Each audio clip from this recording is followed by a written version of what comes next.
Materi yang akan kita bahas yaitu tentang materialitas dan resiko audit.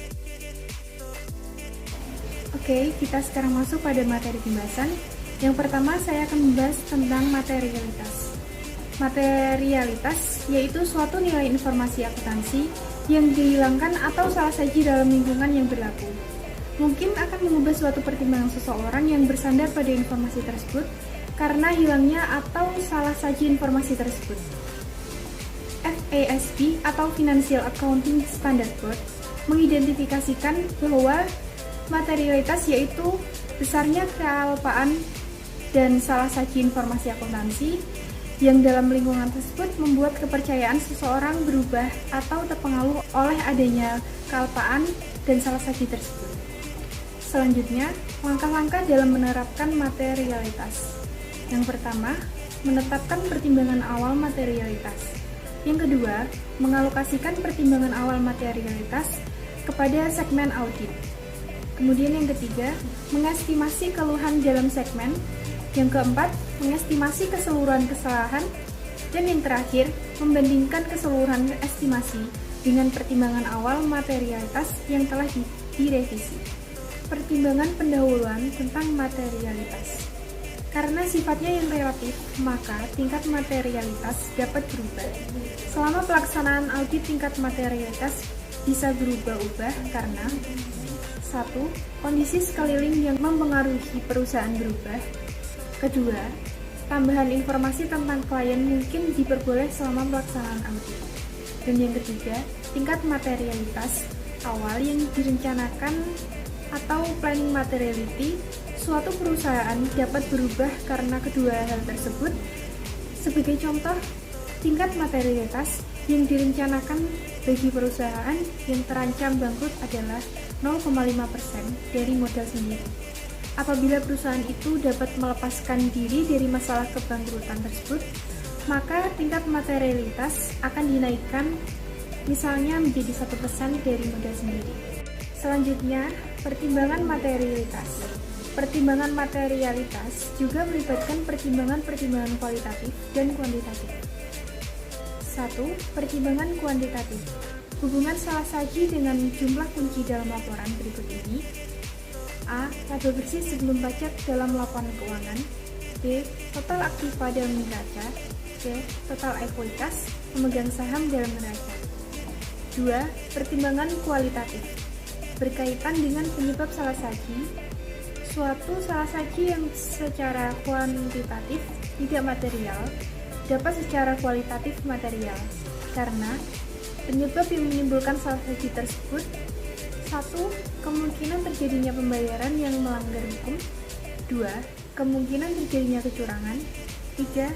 Syarat yang tercantum di dalam perjanjian penarikan kredit dari bank yang mengharuskan klien untuk mempertahankan beberapa rasio keuangan pada tingkat minimum tertentu. Yang keempat, adanya gangguan dalam kecenderungan pertumbuhan laba. Dan yang kelima, sikap manajemen atas integritas laporan keuangan tersebut. Dalam perencanaan suatu audit, auditor harus menerapkan materialitas pada dua tingkat berikut ini. 1. Materialitas pada tingkat laporan keuangan. Materialitas laporan keuangan atau financial statement materiality adalah salah saji agregat minimum dalam suatu laporan keuangan yang cukup penting untuk mencegah laporan disajikan secara wajar sesuai dengan prinsip-prinsip akuntansi yang berlaku atau tabu. Auditor menggunakan materialitas dengan perencanaan audit dengan membuat estimasi materialitas karena terdapat hubungan terbalik antara jumlah dalam laporan keuangan yang dipandang material oleh auditor dengan jumlah pekerjaan audit yang diperlukan untuk menyatakan kewajaran laporan keuangan.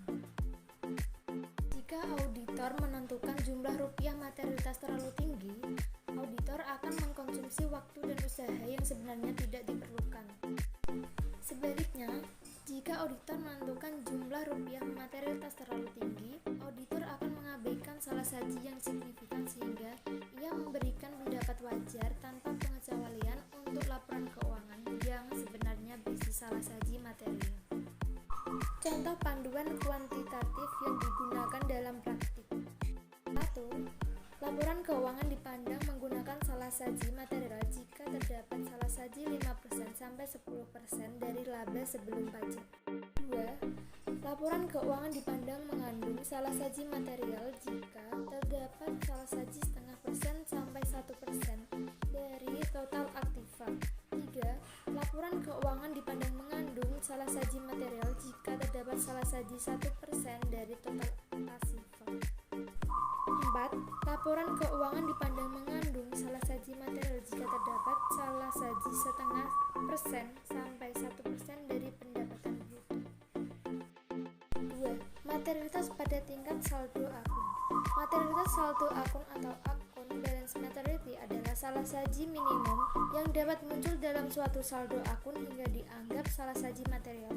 Salah saji tingkat tersebut dikenal sebagai salah saji yang dapat ditolerir atau tolerable. Main statement auditor harus mempertimbangkan hubungan antara materialitas pada saldo akun dan materialitas pada tingkat laporan keuangan ketika membuat pertimbangan atas materialitas pada tingkat saldo akun. Konsep materialitas pada tingkat saldo akun tidak boleh dicampur adukan dengan istilah saldo akun materialitas. Saldo suatu akun yang tercatat jumlahnya mencerminkan batas atas lebih saji atau overstatement dalam akun tersebut. Dalam pertimbangan materialitas pada tingkat saldo akun, auditor harus mempertimbangkan hubungan antara materialitas tersebut dengan materialitas laporan keuangan. Hubungan antara materialitas dan bukti audit. Materialitas merupakan satu di antara berbagai faktor yang mengaruhi pertimbangan auditor tentang kecukupan atau kuantitas bukti audit. Dalam membuat generalisasi hubungan antara materialitas dengan bukti audit, perbedaan istilah materialitas dan saldo akun material harus tetap diperhatikan. Semakin rendah tingkat materialitas, semakin besar jumlah bukti yang diperlukan atau hubungan terbalik. Oke, ini contoh soal dari materialitas pada tingkat laporan keuangan. Jadi PT Neozone mempunyai total aktiva 100 miliar. Terjadi salah saji sebesar 700 juta. Tingkat materialitas total aktiva 1% dikali 100 miliar sama dengan 1 miliar. Salah saji sebesar 700 juta. Tingkat materialitas total aktiva 1% dikali 100 miliar sama dengan 1M. Pendapat auditor, salah saji 700 juta kurang dari tingkat materialitas 1M. Jadi total aktiva wajar. Oke, berikut contoh soal mengenai materialitas pada tingkat saldo akun. Misal kas 5%, piutang usaha 15%, persediaan 30%, aktiva tetap 50%. Contoh soalnya, PT Neozone mempunyai total aktiva 100 miliar, tingkat materialitas total aktiva 1% dikali 100 miliar sama dengan 1 miliar. Kas 5% dikali 1 miliar sama dengan 50 juta, piutang usaha 15% dikali 1 miliar sama dengan 150 juta, persediaan 30% dikali 1 miliar sama dengan 300 juta, aktiva tetap 50% dikali 1 miliar sama dengan 500 juta. Apabila salah saji pada tiap akun berikut ini: kas 40 juta, piutang usaha 200 juta, persediaan 200 juta, aktiva tetap 300 juta. Materialitas pada tingkat saldo akun, salah saji kas sebesar 40 juta dan tingkat materialitas kas 50 juta. Pendapat auditor, salah saji 40 juta kurang dari tingkat materialitas 50 juta, akun kas wajar. Berikut dipaparkan beberapa akun. Kas salah saji 40 juta, tingkat materialitas 50 juta tadi sudah dibahas. Pendapat auditor wajar. Yang piutang usaha salah sajinya 200 juta, tingkat materialitas 150 juta. Kenapa pendapat auditor tidak wajar? Karena salah sajinya lebih besar daripada tingkat materialitas. Berikutnya persediaan. Salah saji 200 juta, tingkat materialitas 300 juta, pendapat auditor wajar. Aktiva tetap 300 juta, salah saji dan tingkat materialitas 500 juta, pendapat auditor wajar. Risiko audit. Risiko dalam auditing berarti bahwa auditor menerima suatu tingkat ketidakpastian tertentu dalam pelaksanaan audit. Auditor menyadari bahwa risiko tersebut ada karena adanya hal-hal sebagai berikut. Misalnya, ketidakpastian mengenai kompetensi bukti, efektivitas struktur pengendalian intern klien, serta ketidakpastian apakah laporan keuangan memang telah disajikan secara wajar setelah audit selesai. Unsur risiko audit. yaitu pertama, resiko bawaan adalah kerentanan suatu saldo akun atau golongan transaksi terhadap suatu saji material. Yang kedua, resiko pengendalian adalah resiko terjadinya salah saji material dalam suatu asersi yang tidak dapat dicegah. Yang ketiga, resiko deteksi adalah resiko sebagai akibat auditor tidak dapat mendeteksi salah saji material yang terdapat dalam suatu asersi. Hubungan antara materialitas, risiko audit, dan bukti audit. Berbagai kemungkinan hubungan antara materialitas, resiko audit, dan bukti audit yang digambarkan sebagai berikut, yaitu yang pertama, jika auditor mempertahankan resiko audit konstan dan tingkat materialitas dikurangi, auditor harus menambah jumlah bukti audit yang dikumpulkan. Yang kedua, jika auditor mempertahankan tingkat materialitas konstan dan mengurangi jumlah bukti audit yang dikumpulkan, resiko audit menjadi meningkat. Yang ketiga, jika auditor menginginkan untuk mengurangi resiko audit, auditor dapat menempuh salah satu dari tiga cara berikut ini. A. Menambah tingkat materialitas, sementara itu mempertahankan jumlah bukti audit yang dikumpulkan. Yang ke B. Menambah jumlah bukti audit yang dikumpulkan, sementara itu tingkat materialitas dapat dipertahankan. Yang C. Menambah sedikit jumlah bukti audit yang dikumpulkan, tingkat materialitas secara bersama-sama. Oke, berikut ini saya akan memaparkan beberapa contoh studi kasus tentang materialitas. Berikut contoh kasus resiko audit dan materialitas planning materiality atau PM ditentukan oleh auditor sebelum proses audit di lapangan berjalan. PM dapat ditentukan dari total revenue atau total aset. Biasanya, suggested range untuk revenue adalah 0,5% sampai dengan 1%. PM ada yang namanya PAJ, scope, yaitu jumlah minimum dari salah saji yang akan di-adjust, biasanya sebesar 2% dari PM. Jadi sebuah perusahaan yang akan diaudit memiliki total revenue komparatif tahun 2007 sebesar 2,4 miliar. Maka planning materiality untuk tahun 2008 adalah 0,5% dikali 2,4 miliar sama dengan 12 juta. Yang artinya jumlah minimum akun dalam neraca yang harus di vouching adalah 12 juta ke atas. Kalau kurang dari itu dianggap tidak material. Selanjutnya, bila auditor menemukan salah saji dalam laporan keuangan dan harus disesuaikan, maka jumlah minimum yang harus di-adjust adalah 2% dikali 12 juta, yaitu 240.000. Artinya, bila salah saji ditemukan dan di-adjustment yang perlu dilakukan berjumlah kurang dari 240.000, maka tidak usah dilakukan adjustment, tapi kalau jumlahnya di atas 240.000 harus dibuat adjustment. Sedangkan untuk aset berkisar antara 1% sampai dengan 5% antara revenue dan total aset, cukup digunakan salah satunya saja. Jadi biasanya revenue lebih sering dipakai sebagai acuan dalam PM dengan syarat bahwa revenue komparatif antara tahun berjalan dengan tahun sebelumnya tidak mengalami penurunan atau kenaikan yang signifikan. Oke, berikutnya ada contoh studi kasus dari PT KAI. Diduga terjadi manipulasi dalam laporan data keuangan PT KAI tahun 2005. Perusahaan BUMN itu dicatat meraih keuntungan sebesar 6 miliar 900 juta. Padahal apabila diteliti dan dikaji lebih rinci, perusahaan seharusnya menderita kerugian sebesar 63 miliar. Komisaris PT KAI, Hekinus Manao, yang juga sebagai Direktur Informasi dan Akuntansi Direktorat Jenderal Pajak Perbendaharaan Negara Departemen Keuangan, mengatakan laporan keuangan itu telah diaudit oleh Kantor Akuntan Publik S. Manan.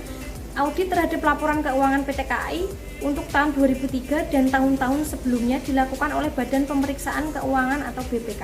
Untuk tahun 2004 diaudit oleh BPK dan Akuntan Publik. Jadi hasil audit tersebut kemudian diserahkan pada direksi PT KAI untuk disetujui sebelum disampaikan dalam rapat umum pemegang saham, dan komisaris PT KAI yaitu Hekinus Manao menolak menyetujui laporan keuangan PT KAI tahun 2005 yang telah diaudit oleh akuntan publik. Setelah hasil audit diteliti dengan seksama, ditemukan adanya kejanggalan dari laporan keuangan PT KAI tahun 2005.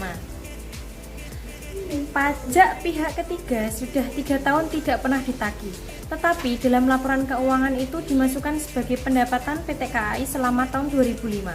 Kewajiban PT KAI untuk membayar surat ketetapan pajak atau SKP dan pajak pertambahan nilai atau PPN sebesar 95 miliar 200 juta yang diterbitkan oleh Direktorat Jenderal Pajak pada akhir tahun 2003 disajikan dalam laporan keuangan sebagai piutang atau tagihan kepada beberapa pelanggan yang seharusnya menanggung beban pajak itu. Padahal, berdasarkan standar akuntansi, pajak pihak ketiga yang tidak pernah ditagih itu tidak bisa dimasukkan sebagai aset di PT KAI. Di PT KAI ada kekeliruan direksi dalam mencatat penerimaan perusahaan selama tahun 2005. Jadi penurunan nilai persediaan suku cadang dan perlengkapan sebesar 24 miliar yang diketahui pada saat dilakukan inventarisasi tahun 2002 diakui manajemen PT KAI sebagai kerugian secara bertahap selama 5 tahun. Pada akhir tahun 2005 masih tersisa saldo penurunan nilai yang belum dibebankan sebagai kerugian sebesar 6 miliar yang seharusnya dibebankan seluruhnya dalam tahun 2005. Bantuan pemerintah yang belum ditentukan statusnya dengan modal total nilai kumulatif sebesar 674,5 miliar dan penyertaan modal negara sebesar 70 miliar oleh manajemen PT KAI disajikan dalam neraca per 31 Desember 2005 sebagai bagian dari hutang. Akan tetapi menurut Hekinus, bantuan pemerintah dan penyertaan modal harus disajikan sebagai bagian dari modal perseroan. Perbedaan pendapat terhadap laporan keuangan antara komisaris dan auditor akuntan publik terjadi karena PT KAI tidak memiliki tata kelola perusahaan yang baik. Ketiadaan tata kelola yang baik itu juga membuat komite audit atau komisaris PT KAI baru bisa dibuka akses terhadap laporan keuangan setelah diaudit akuntan publik. Berikut analisis kasus dari PT KAI. Pada kasus yang telah dipaparkan di atas, PT KAI merasa bahwa dalam laporan keuangan yang dihasilkan oleh akuntan eksternal banyak sekali timbul kejanggalan secara implisit dan eksplisit. Dari laporan tersebut muncul beberapa kesalahan saji yang tidak sesuai dengan aturan yang berlaku sehingga komisaris komite audit tidak ingin menandatanganinya. Akuntan eksternal tersebut tidak menjalankan tugas dengan semestinya. Dalam beberapa sumber penulis menemukan bahwa pada saat proses lelang pencarian akuntan publik, komisaris tidak ikut memilih yang terbaik sehingga komisaris tidak mengetahui kualitas akuntan publik yang ditunjuk tersebut. Jadi pada kasus tersebut terdapat beberapa salah saji material secara disengaja yang dihasilkan dari pelaporan audit yang dikeluarkan oleh akuntan publik. Pada kasus ini, akuntan publik diduga terlibat oleh pihak-pihak yang lain yang ingin mencari keuntungan setelah ditelusuri lebih jauh pemerintah dengan keputusan Menku nomor 500 KM 1/2007 memerintahkan untuk mencabut izin auditor dan KAP dalam jangka waktu 10 bulan. Terlihat sekali dalam proses pengauditan, kurangnya komunikasi dan pengawasan antara pihak PT KAI dengan akuntan publik sangatlah berakibat fatal bagi pihak PT KAI. Sangat jelas dalam satu contoh saat laporan keuangan ditemukan PT KAI mendapatkan keuntungan sebesar 6 miliar 900 juta, padahal pada kenyataannya PT KAI mengalami kerugian 6 miliar 300 juta. Jelas sekali perbedaannya. Sehingga kesalahan ini membuat pengaruh terhadap setiap item di laporan keuangan yang dikeluarkan oleh akuntan publik. Seorang auditor seharusnya dapat menganalisis risiko-risiko apa yang akan dihadapi oleh PT KAI. Namun, karena terhalang kendala komunikasi dengan pihak PT KAI dan audit intern, maka akuntan publik tidak dapat mengetahui lingkungan di dalam PT KAI yang sebenarnya. Dari kerancuan ini, akuntan publik berhubungan dengan pihak lain yang mengetahui PT KAI dan akuntan publik tersebut terpengaruh oleh hasutan untuk memanipulasi laporan keuangan PT KAI untuk kepentingan masing-masing. Jadi kesimpulan pada kasus tersebut adalah dalam kasus ini kedua pihak melakukan suatu kesalahan yang cukup berpengaruh bagi keberlanjutan perusahaan. Namun apabila PT KAI memperbarui sistem yang lebih baik dan mau lebih terbuka dalam proses pengauditan, PT KAI akan berkembang menjadi perusahaan yang baik, handal dan dipercaya oleh masyarakat Indonesia.